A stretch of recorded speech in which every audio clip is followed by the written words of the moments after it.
Estamos desde em, cómo son los procesos de creación de valor para estos dos elementos que son a- bastante diferentes. Vamos a poder encontrar algunas claves que nos van a ayudar a entender cómo se crea valor en el campo de las industrias creativas y culturales. Cuando yo pienso en fabricar una silla, supongamos soy fabricante o soy comerciante, lo pienso desde un lugar muy específico, ¿sí? Primero, su valor de uso. Si la silla tiene una utilidad que va a satisfacer determinadas necesidades de las personas, y lo pienso desde su valor de mercado, ¿sí? Ese valor de uso, ¿sí? La necesidad, la utilidad que tiene ese objeto, define de alguna manera en nuestro sistema económico su valor de cambio, su valor de mercado. Es decir, dependiendo del diseño, de los materiales, de la marca, del estado del mercado, etcétera, va a tener esa silla un valor que va a oscilar entre diversos rangos. Cuando yo hago eso, estoy pensando como empresario, como fabricante, en generar un beneficio económico para mí, para mi familia, a partir de la producción, la comercialización de estos objetos que son objetos tangibles, como un litro de leche, como un carro, como una ropa, ¿sí? Es decir, que esa silla, ese objeto, tiene su sentido, tiene su utilidad en la medida que logra satisfacer determinadas necesidades humanas, lo cual es obvio y tiene que ver con la necesidad de sentarse.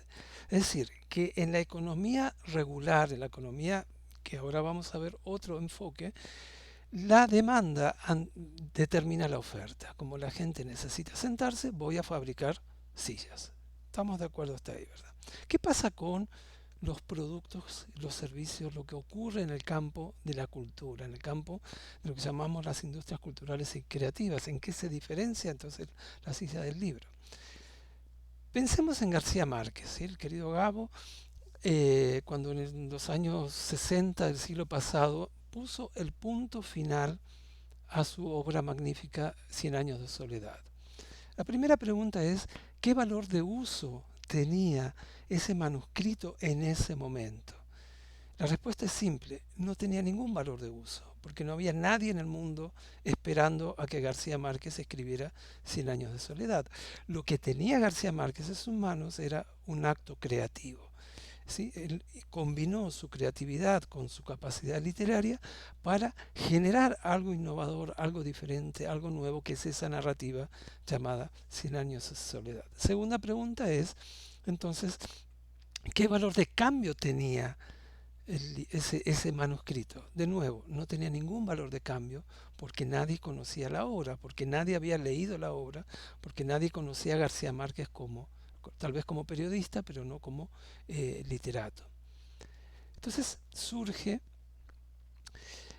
que para que ese acto creativo se transforme en un elemento que nos genere sostenibilidad, que nos genere ingresos económicos, que le permita a Gabriel García Márquez, por empezar, vivir dignamente de su talento, lo que se va a poner en movimiento, y es lo que vamos a analizar ahora, son diversos valores que van a colaborar con la creación de ese valor económico, del cual García Márquez va a poder vivir. ¿Se entiende? Es decir, que ya vemos que entre el libro y la silla hay una forma muy, muy diferente de crear valor. Estamos hablando de lo que llamamos activos intangibles. Si la silla es un activo tangible, es un elemento valioso que tiene forma física, lo que le da valor a lo que va a hacer García Márquez como escritor no es el libro físico, sino la narrativa contenida dentro de ese libro.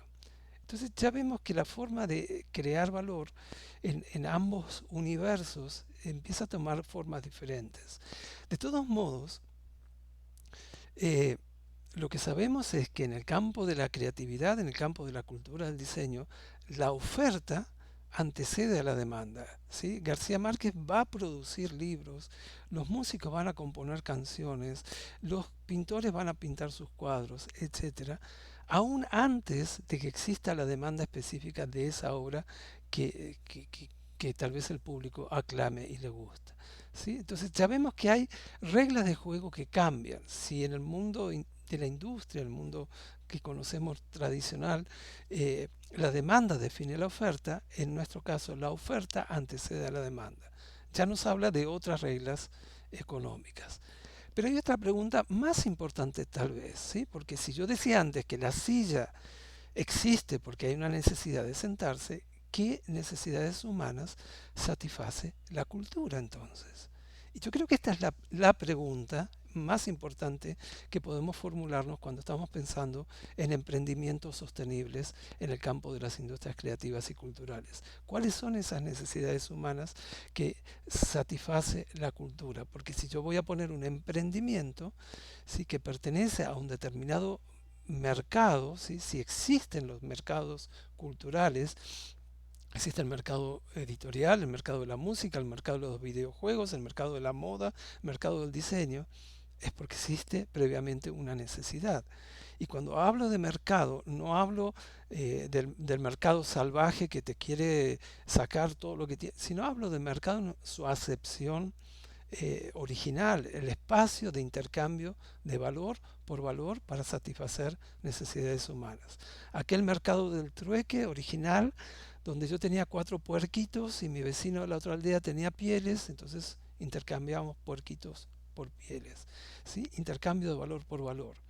Pero si existen los mercados culturales, quiere decir que existen necesidades, deseos, intereses que son satisfechos a través de la cultura, ¿sí? Entonces, cuando estoy pensando en un emprendimiento, estoy pensando en emprender, si no me hago estas preguntas, ¿sí? Si solamente pienso, bueno, qué bonito, qué bello, qué importante lo que estoy haciendo y no lo conecto con esa dimensión de la satisfacción de necesidades humanas que existen en la sociedad, me va a ser muy difícil construir sostenibilidad en el largo plazo.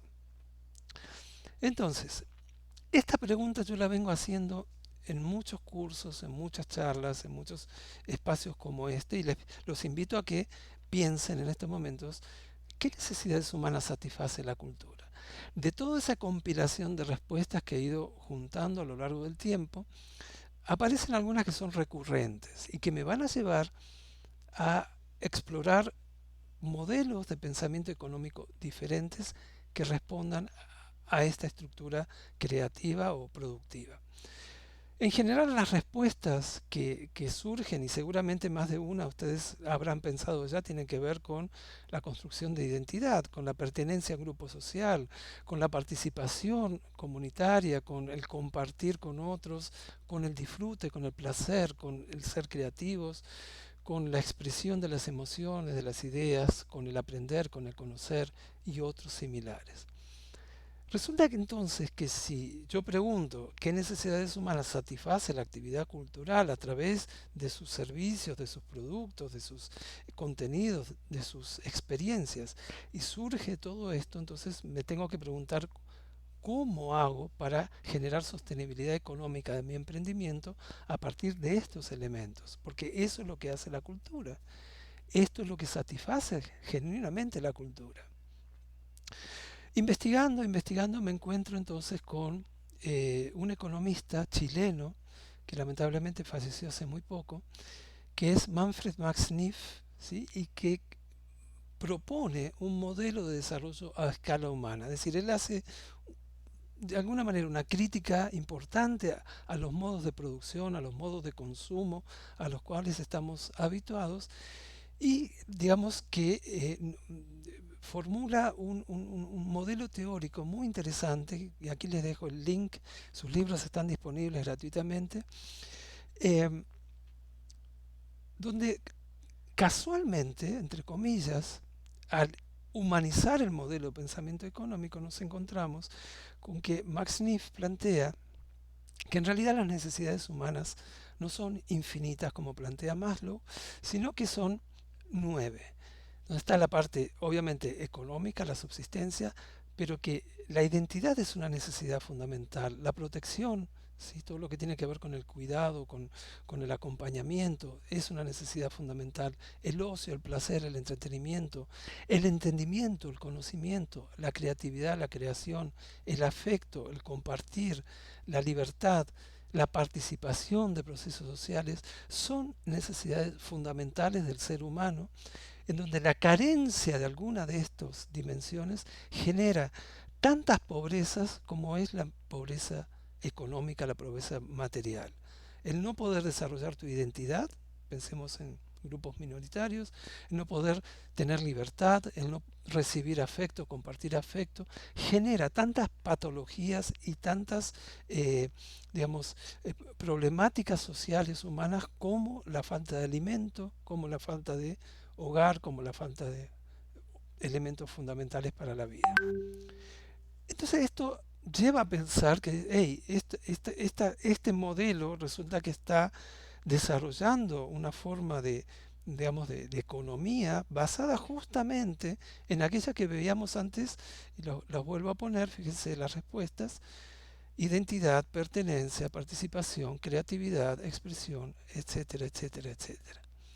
Quiere decir que si yo quiero pensar en cómo son los procesos de creación de valor, y empiezo preguntándome, bueno, si voy a poner un emprendimiento de diseño, de producción teatral, de proyectos socioculturales, lo primero que tengo que considerar es cuáles son las necesidades humanas, sociales, que va a satisfacer esa actividad para generar los procesos de sostenibilidad en el largo plazo. Es decir, cuando empiezo a pensar en todo esto, digo, bueno, pero ¿qué es lo que compro cuando compro cultura? ¿Sí? Cuando compro un libro, ¿qué es lo que realmente estoy comprando? ¿Estoy pagando por el papel y la tinta? Cuando voy al cine, ¿qué hago cuando compro el ticket? ¿Alquilo la butaca por 120 minutos? Esa sería, digamos, la forma economicista de analizar, y de hecho se analiza así: cantidad de volúmenes vendidos, cantidad de butacas ocupadas, vendidas, ¿sí? Pero eso no nos explica y no nos da pistas para pensar cómo generamos emprendimientos sostenibles en el tiempo a partir de lo intrínseco, a partir de eso que hace valioso al sector. ¿Qué es lo que lo hace valioso? Entonces, cuando yo compro un libro, ¿qué es lo que estoy comprando? Cuando voy al cine y miro una película, ¿qué es lo que me estoy llevando? Bueno, lo que decía Max Neff, lo que se produce en el campo de las industrias creativas y culturales, que son bienes como artesanía, como moda, como cuadros, como libros. Se producen servicios como el diseño, como la gestión cultural, se producen contenidos como el guión de una película, el contenido literario de un libro, la programación de un videojuego, y se producen experiencias. Ir a escuchar a un músico es una experiencia. Ir al cine es una experiencia, ir a un festival es una experiencia, una intervención sociocomunitaria en un territorio es una experiencia. Pero ¿por qué? ¿Cómo? ¿De qué manera? ¿Qué es lo que hace que esa experiencia sea valiosa para la persona? Porque está cargada de un montón de elementos, de un montón de valores que trae consigo placer estético, intelectual, trae consigo el alimento de nuestro sentido de pertenencia y de identidad, nos permite sentirnos parte de una moda o de una tendencia, nos ofrece información, nos da experiencias, nos da vivencias, nos permite elegir, nos da libertad, nos conecta con lo creativo, con lo emocional, nos da la posibilidad de compartir con otros, ¿sí? El afecto, el ser parte del registro, ampliar el registro de emociones y sensaciones y otros. Es decir, cada elemento que nosotros creamos, cada acto creativo que hacen los creativos y las creativas, tiene dentro de sí todos estos elementos, que son los que van a satisfacer esas necesidades humanas que vimos antes, de la identidad, la pertenencia, la creatividad, la libertad, etcétera, etcétera. Entonces, cuando pienso en un libro, ya no pienso en papel y tinta, ya no pienso en, ¿sí? Pienso en todos esos elementos intangibles que son los que, al entrar en contacto con esos, nutren, satisfacen mis necesidades, mis intereses, mis deseos como ser humano.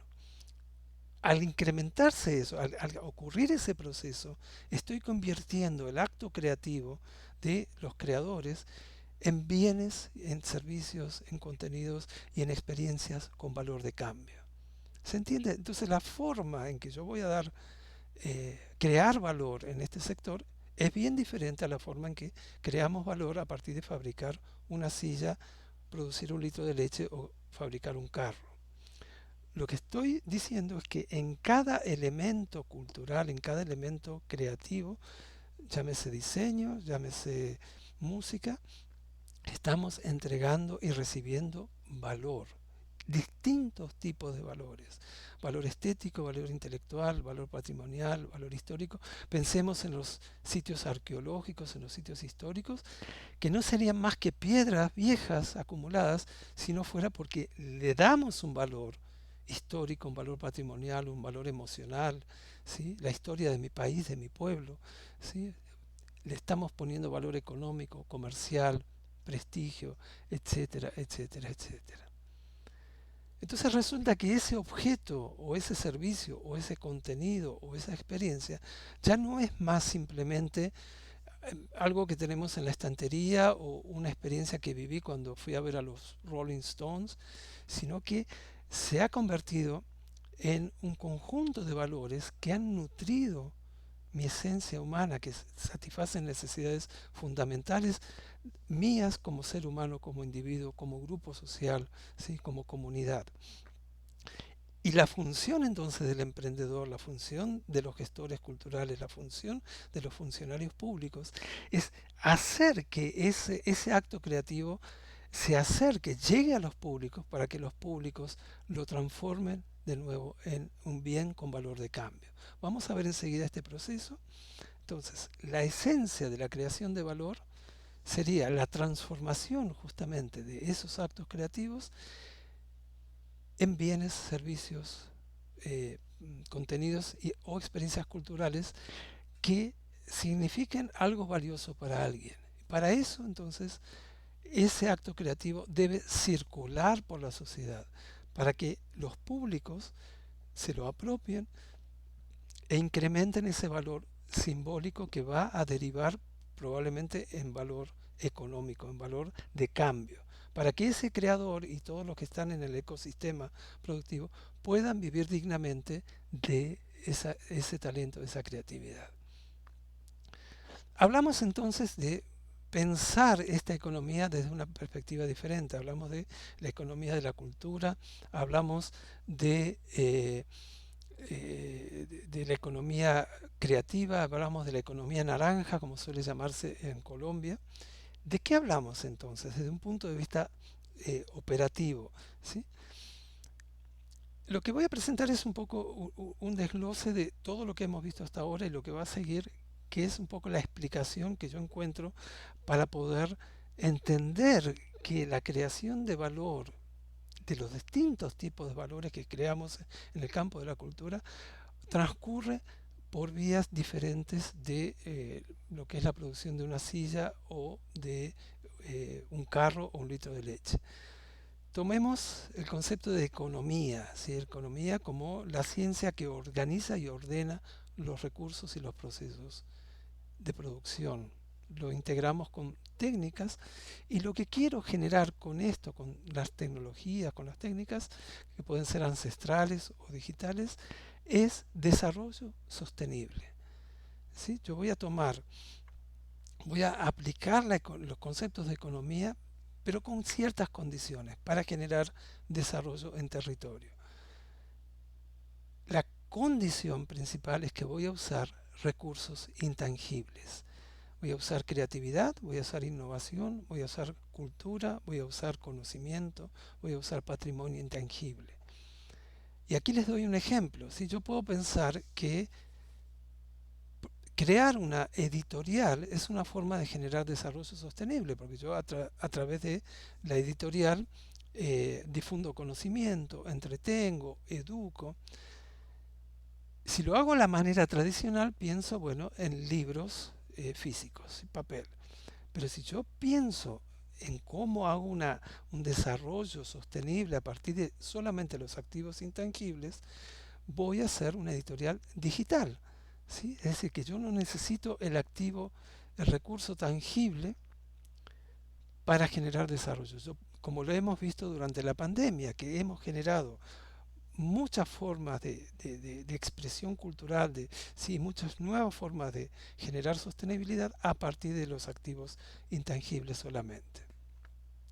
Bien, tengo entonces mis activos intangibles, la cultura, la creatividad. Quiero hacer desarrollo sostenible en territorio y lo que voy a hacer es justamente producir bienes, producir servicios, producir contenidos o experiencias que puedan tener valor de mercado, pero basado justamente no tanto en su valor tangible, sino en su valor simbólico, en la nutrición de todas esas necesidades humanas de las que hablaba antes, de la necesidad de la identidad, de la necesidad de la pertenencia, de la necesidad de la creatividad.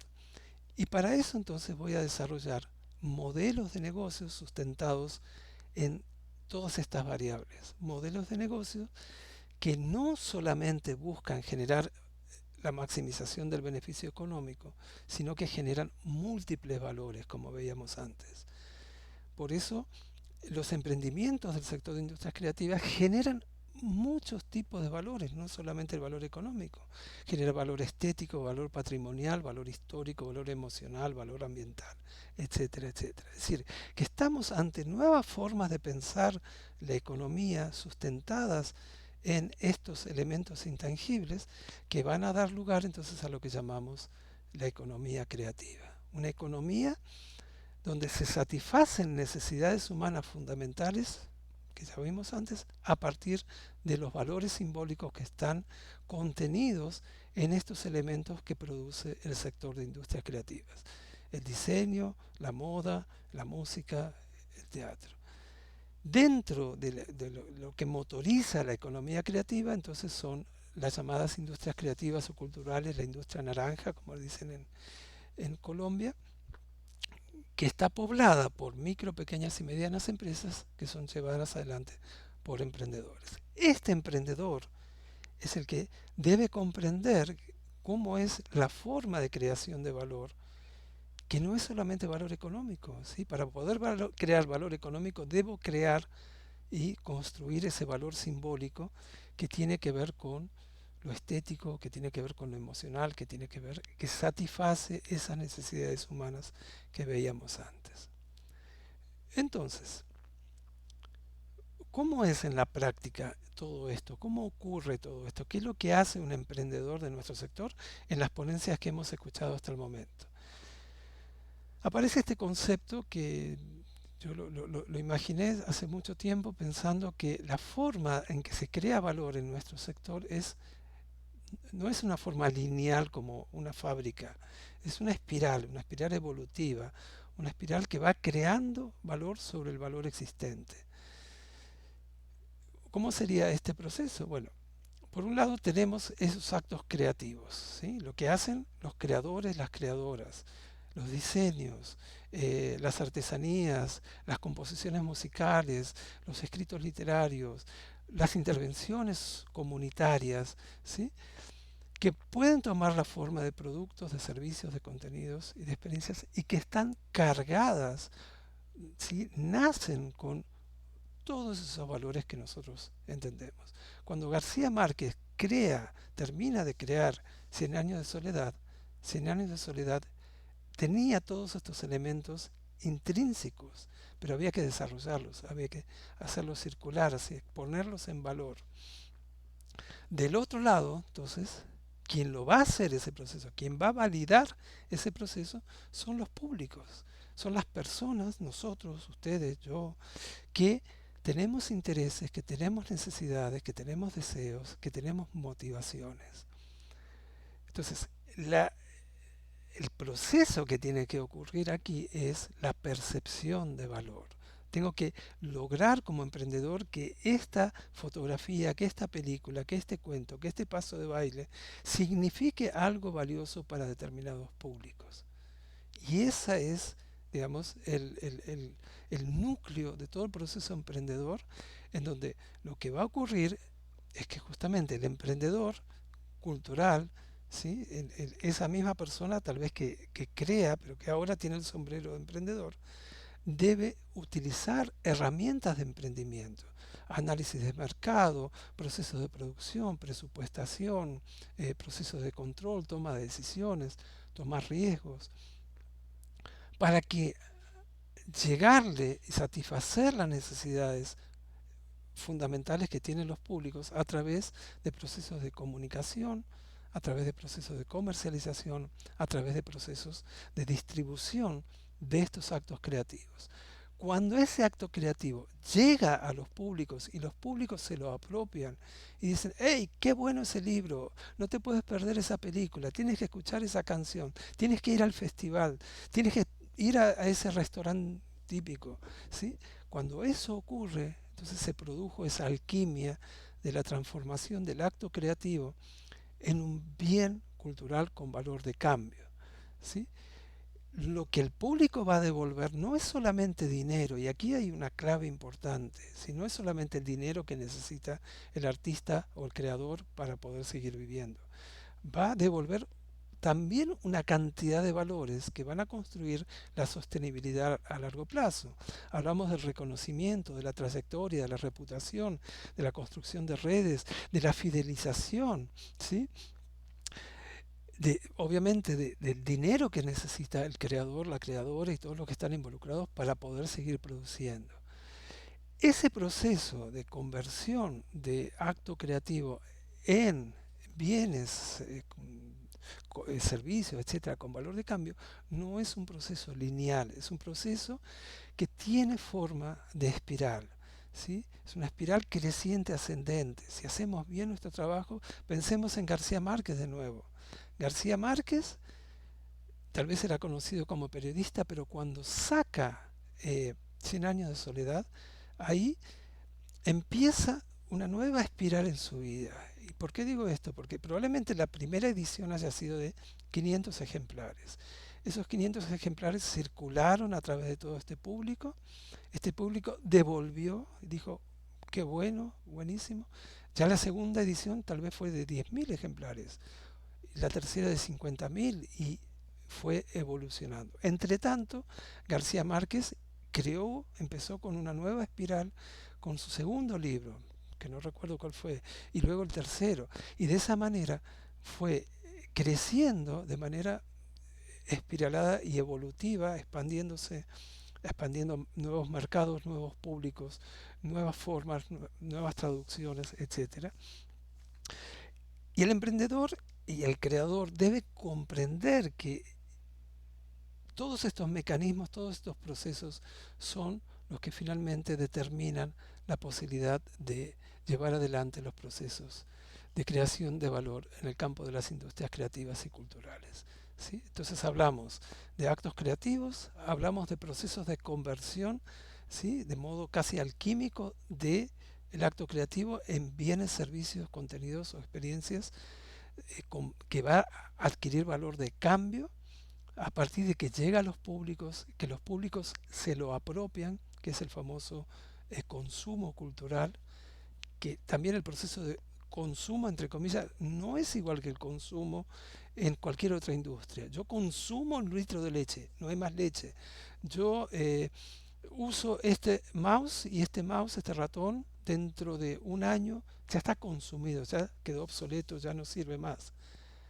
En el campo de la cultura no existe eso. En el campo de la cultura, cuanto más se consume una obra, más valor adquiere. ¿Sí? Y no se agota, no se acaba 100 años de soledad, porque ¿sí? El 100 años de soledad va a seguir teniendo valor, va a seguir creciendo en valor. Entonces, tanto desde el punto de vista de la producción, tanto desde el punto de vista del proceso de, digamos, comunicación, distribución, entrega, como el proceso de apropiación y devolución de valor tiene características únicas y específicas del sector de las industrias creativas y culturales. Ya para ir terminando, entonces, resumiendo un poco todo esto, digamos que para que estos procesos de sostenibilidad, de creación de valor en el largo plazo puedan ocurrir, necesitamos tener actos creativos que en el tiempo puedan ser significativos.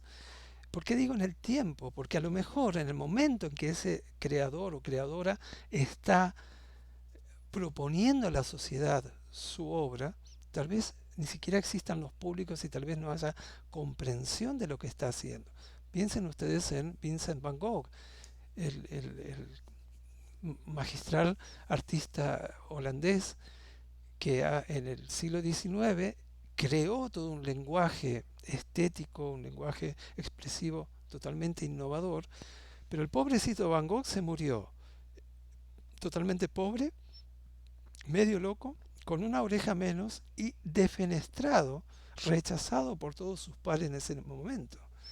Es decir, y hoy sabemos que la obra de Van Gogh es una de las obras más cotizadas en el mundo de las artes visuales.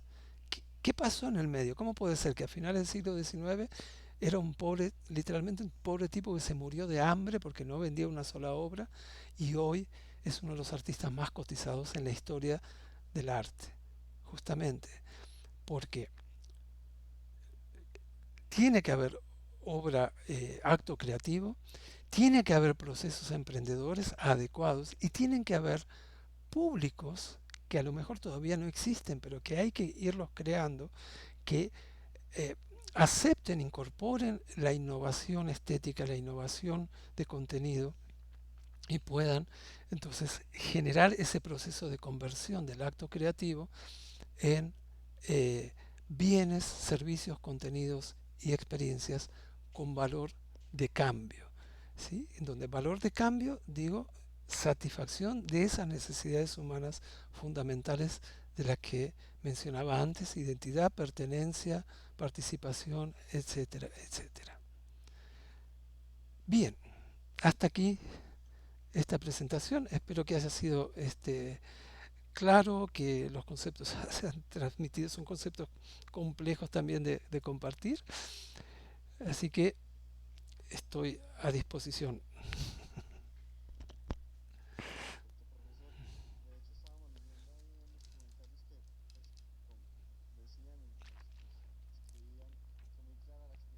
Ah, bueno.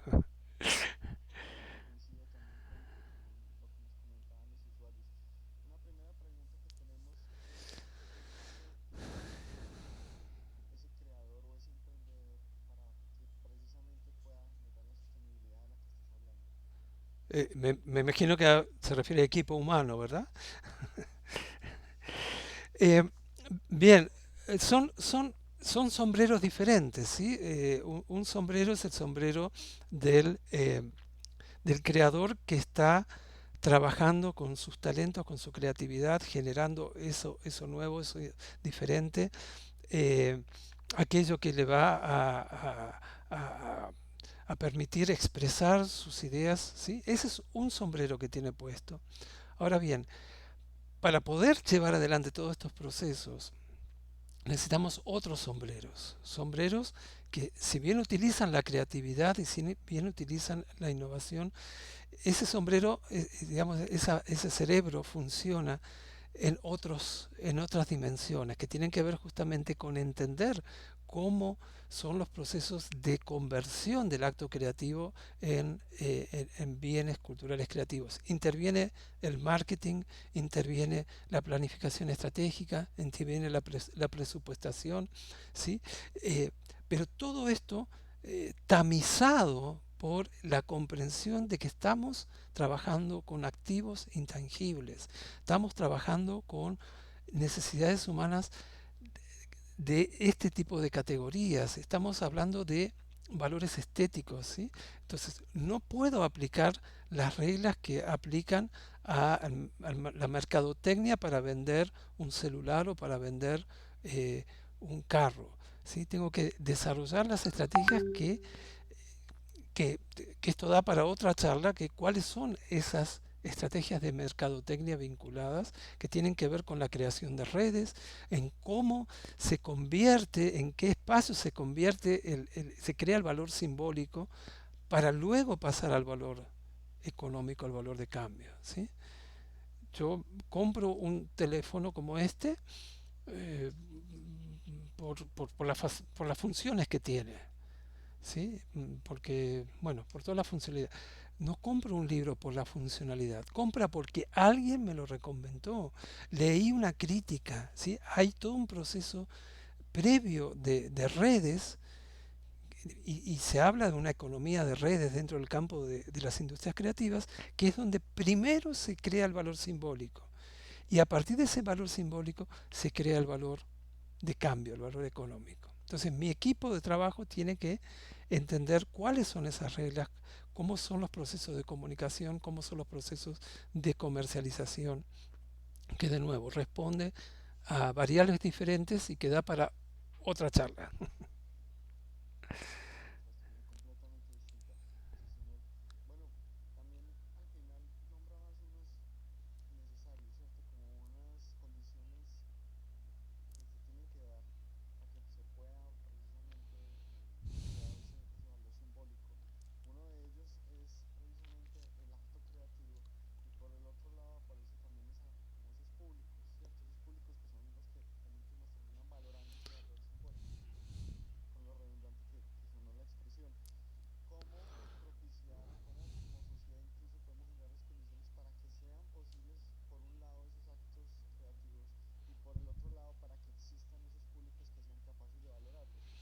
Bien, ahí aparece lo que llamamos el sector cultural, digamos.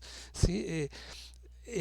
La existencia de espacios, digamos, culturales, desde librerías, galerías de arte, museos, salas de teatro, salas de cine, espacios abiertos, eh, todos esos son los espacios donde convergen justamente la oferta creativa, la oferta de los actos creativos y donde los públicos asisten, y esto lo hemos visto durante la pandemia, lo que ha significado cerrar todos esos espacios para la actividad cultural desde el punto de vista económico. O sea, al cerrarse todos esos espacios, lo que se hizo fue, se interrumpió, digamos, ese sistema de creación de valor simbólico donde el público se encuentra con la oferta cultural y donde ocurre la alquimia. Cuando voy al museo, cuando voy a la galería de arte, cuando voy a la sala de música, cuando voy a la sala de teatro, ocurre mi encuentro como público con el acto creativo que me está proponiendo ese creador a través de los músicos, a través de los actores. En mí lo que va a ocurrir es de alguna manera la ponderación, decir, esto me gusta, esto no me gusta, esto es valioso. Esa ponderación yo luego la voy a trasladar, así, por un lado, si me gusta voy a seguir a ese creador y por otro lado, a través de mis redes voy a conversar, voy a decir, pucha, tú no sabes, yo fui al teatro el otro día, vi una obra que me encantó, no puedes perdértela. Ese proceso de boca en boca que ocurre alquímicamente en los espacios del sector de la cultura es lo que va a generar eso que me estás preguntando, la posibilidad de que se convierta el acto creativo en un bien cultural al entrar en contacto y donde lo digital obviamente está ocupando un lugar fundamental. El buen uso de las redes, el buen uso de Internet es vital en estos momentos para que los músicos, los creadores de cualquier tipo, de la moda, del diseño, de lo que sea, puedan crear esos espacios de conversión, ¿sí? Alquímica, le llamo yo, de acto creativo en bienes con valor de cambio. Entonces, eh, esa para mí es la respuesta. Tenemos que entender que no es solamente un espacio bello donde va a haber pinturas colgadas, sino que es el espacio donde se produce esa transmutación de un elemento que no tiene valor de uso, que no tiene valor de cambio como acto creativo, en un bien que yo después me lo quiero comprar, que quiero comprar el libro, que quiero pagar por la película, quiero comprar la entrada del músico, voy a comprar las canciones del músico. ¿Se entiende? Entonces, es el sector cultural en su conjunto, con todos sus elementos, los que hacen posible esa transmutación.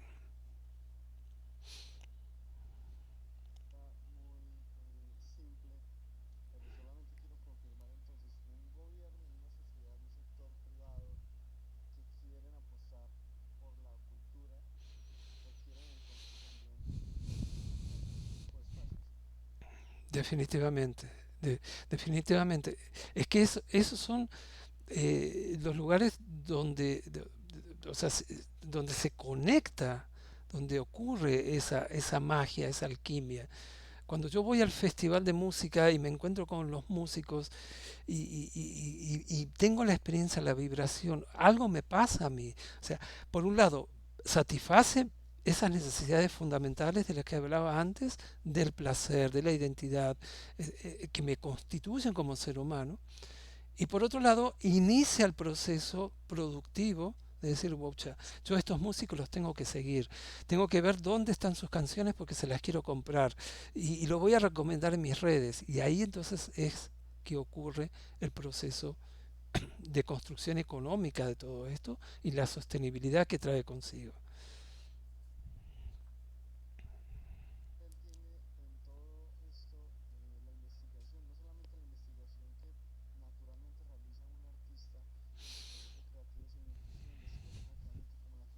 Uf, tremenda pregunta porque justamente es lo que necesitamos. Sí, bueno, da para otra charla, evidentemente, pero estamos acostumbrados a escuchar cifras de lo que mueve la economía creativa, la economía naranja, en términos de macroeconomía.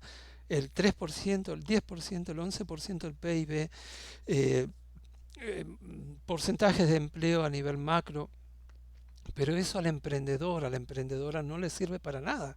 ¿Sí? Lo que necesitamos es la investigación a nivel de microeconomía, la trazabilidad de todos los procesos, porque fíjate, cuando yo pongo un artista sobre un escenario, ¿sí? Digo, pongo en el sentido que hago la producción, se va a crear un ecosistema productivo en donde incluso la nana que voy a contratar para cuidar a mis niños, porque yo esa noche voy a ir al teatro, esa nana es parte del ecosistema económico que se genera a partir de la actividad cultural. ¿Sí? Lo que se dice en economía es que digamos, la actividad cultural genera impactos directos, indirectos e inducidos en múltiples industrias conexas. ¿Sí? Es decir, hay varios estudios muy interesantes donde se demuestra que, por ejemplo, un festival de cine como el Festival de San Sebastián en España, se hizo el estudio en el año 2013, creo. El festival costó, supongamos, 10 millones de euros. El impacto directo, indirecto e inducido que generó en la ciudad de San Sebastián fue de 75 millones de euros, impactando en la gastronomía, impactando en la hotelería, impactando en las artesanías, impactando los contratos que se firmaron durante el festival, impactando en las entradas que se pagaron, impactando en el transporte. ¿Sí? Entonces, eh, la investigación para mí, y es en lo que yo estoy trabajando en estos momentos, es justamente en el análisis microeconómico, porque ahí es donde están las oportunidades también, y donde además hay un elemento muy importante hablando del Estado. Todas esas actividades, estamos hablando de 75 millones de euros que generó un festival de manera directa e indirecta, todas esas actividades tributan impuestos. Quiere decir que el Estado está recaudando una cantidad importante y ese estudio demuestra que no solo el Estado recuperó el subsidio que puso para el festival fue de 4 millones de euros, sino que además ganó plata el Estado, porque lo que recaudó a través de impuestos fue de 4,8 millones de euros. Y ese dinero no retornó al sector de la cultura, no hay un retorno de inversión.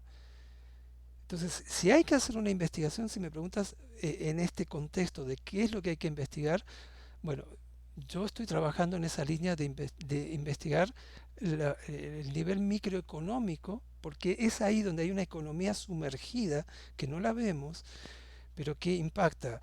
Si yo voy a hacer la publicidad de una obra de teatro, está involucrado la imprenta, está involucrado el diseñador gráfico, está involucrado el proveedor de tinta, está involucrado el proveedor de papel, está involucrado el distribuidor de los afiches. Y todo eso porque hay una obra de teatro.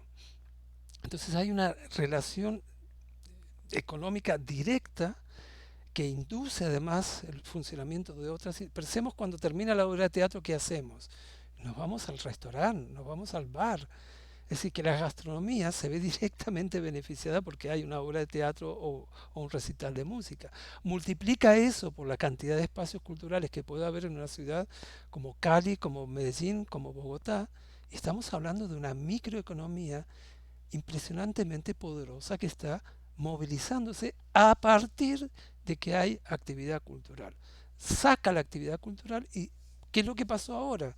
El COVID demostró que no es solo la actividad cultural, que toda la actividad conexa también se hundió, porque no funcionaba el restaurante, no funcionaba el transporte, no funcionaba.